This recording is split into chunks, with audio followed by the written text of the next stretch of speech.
this video, we're looking at two Excel issues I was asked to address. Issue number 1 is on a family law spreadsheet. The number in column C needs to calculate and show a new date in column D based on a date entered in D8. First off, Excel is not a good way to track data, but here's the solution. Each row in Excel is a record, so the empty rows are literally empty records. And as we can see here, by scrolling down, there are 3 different types of information being tracked in the same columns. So, step 1, turn all of what you see here into tables.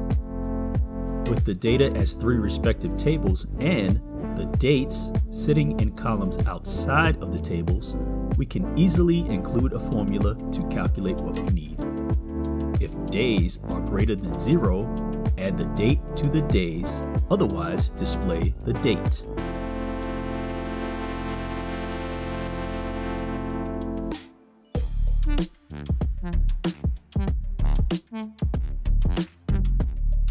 Issue number 2 is a commercial property tracker.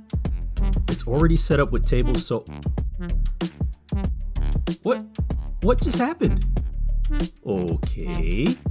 Time to put Excel in the recycle bin. See what I did there? In both of these cases, we're going to graduate to PowerApps. By doing so, you can display and sort all of your family law cases on one screen.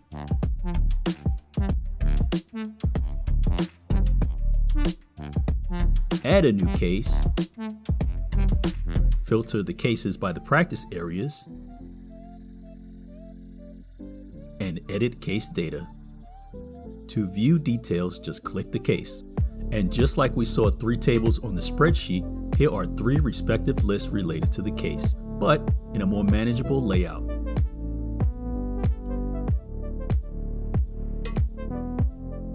Let's look at Jane Doe's divorce case. Since her case is more complete, we see more data. We can edit the entries or add new entries.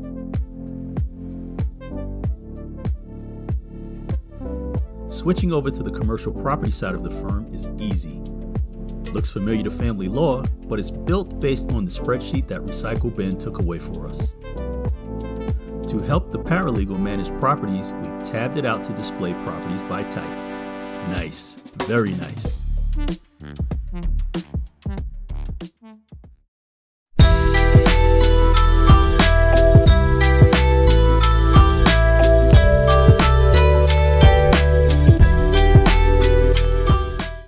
Contact me today and get yours done.